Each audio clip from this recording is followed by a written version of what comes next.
Longitudinal imaging is used in preclinical studies to follow the progress of a disease or measure the effect of a therapeutic. In oncology, optical imaging methods provide rigorous tools to monitor tumor growth and deliver precise quantitation of cell growth or gene expression at each time point in such a study.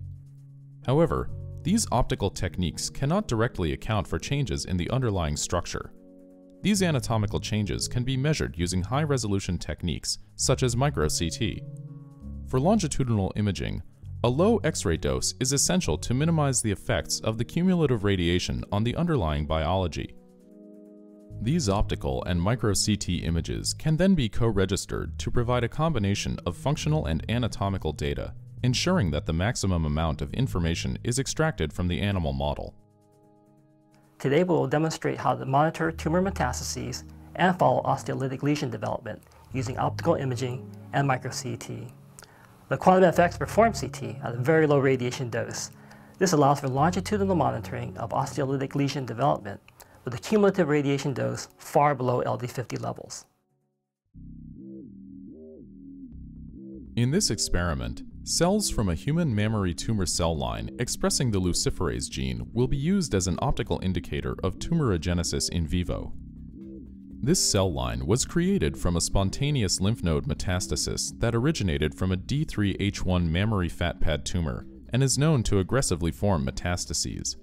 The cells readily grow in standard media with no need for selection of markers. Cells for intracardiac injection are prepared and luciferase activity is verified by standard methods as shown previously.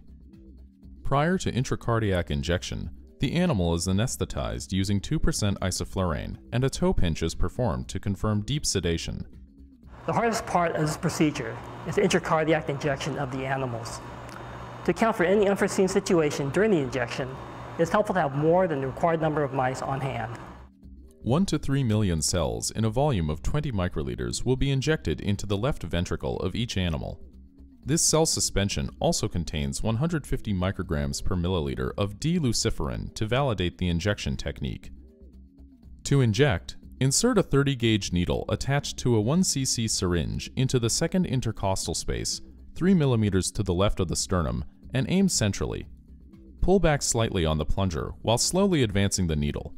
Continuous entrance of red oxygenated blood into the transparent needle hub indicates proper positioning of the needle into the left ventricle.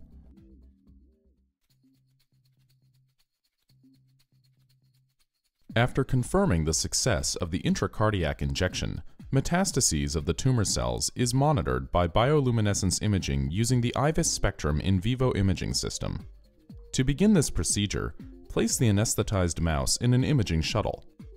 This shuttle helps maintain consistent positioning of the animal for simple transfer from the IVIS spectrum to the Quantum FX.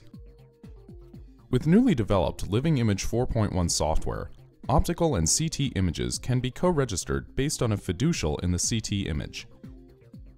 Use the Imaging Wizard in the Living Image Software 4.1 to automatically select the imaging parameters.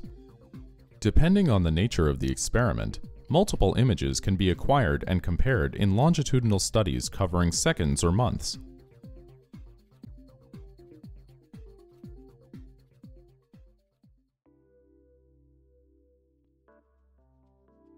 Mice that showed bone metastases using bioluminescence imaging are imaged in the Quantum FX micro-CT system to monitor the development of osteolytic lesions. Since the imaging shuttle supports the mouse for data capture in both the IVIS spectrum and the Quantum FX micro-CT system, the animal can be transferred directly from the IVIS spectrum system to the Quantum FX micro-CT system for imaging. Two 60mm images are stitched together to capture the whole animal view. For imaging the knee joint in high resolution, the geometry of the CT system can be changed and imaged at a smaller field of view with a smaller voxel size. A single scan with the 60mm FOV for co-registration takes just 17 seconds and delivers a dose of only approximately 13 milligray. Therefore, the mice can be imaged multiple times with the micro-CT system without adversely affecting the tumor growth or health of the animal.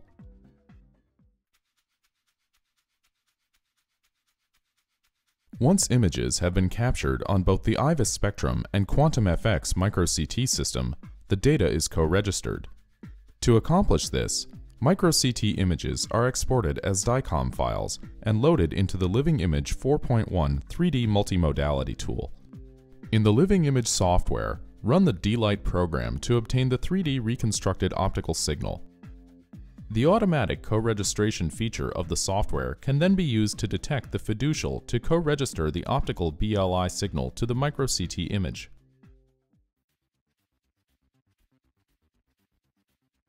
When the intracardiac injection is performed correctly, the mouse shows bioluminescence signal throughout the body when imaged in the IVUS system.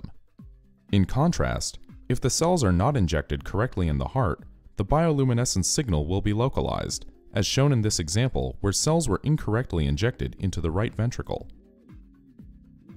At day 6 post-injection of cells, bioluminescence imaging with IVUS spectrum showed metastases to the bone in 7 out of 9 mice.